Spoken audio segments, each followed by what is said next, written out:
When people think about technological innovation, they often think about startups. But historically, that's not where the biggest breakthroughs come from.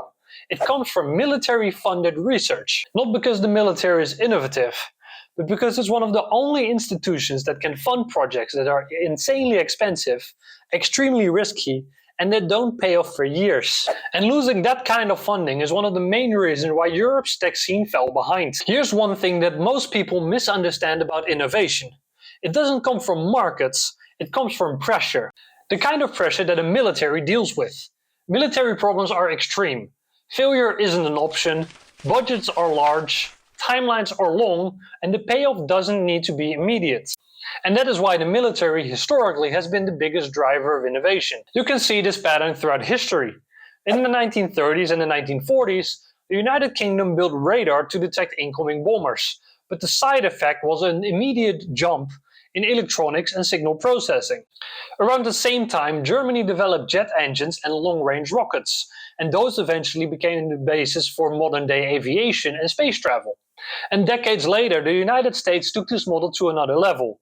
Instead of only focusing on weapons, it built institutions designed purely for high-risk, long-term research. They call it DARPA. And that's how military products led to the invention of the internet, GPS, stealth technology, and early autonomous driving systems. This pattern is always the same, and it isn't luck, it's structure, and it's an ability that Europe lost over the decades. Europe absolutely spends money on defense. Last year, it was a combined total of 381 billion euros.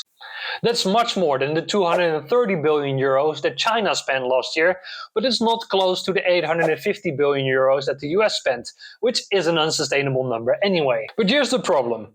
Europe only spent 14.4 billion euros on research and development, whereas China, with a smaller budget, spent 44 billion, and the US, with a way bigger budget, spent 130 billion. On top of that, Europe does not have its own equivalent of DARPA, and we also do not have a unified research strategy. Everything is split by country, by national bureaucracy, and by politics, and therefore the output is weak, even though the input is massive. This fragmentation shows up everywhere. Semiconductors, AI and supercomputers, and cloud infrastructure. And this isn't just an economic issue, because if you don't control the sectors, you don't control the future. Here's the key point.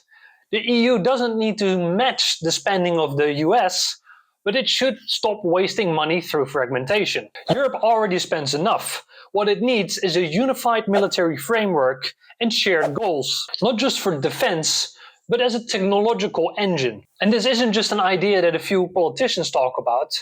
Europeans themselves increasingly support deeper defense cooperation. Recent polling shows that around 8 in 10 Europeans are in favor of a common defense and security policy among EU member states, which is the highest level in decades. And in many countries, such as Germany, Luxembourg, and the Netherlands, support runs even higher. Now, this isn't the same as a European army, but in many countries that idea also has a majority preference. With coordinated funding and procurement, Europe could run moonshot programs in AI, quantum, and secure clouds, and guarantee buyers for risky but strategic technology.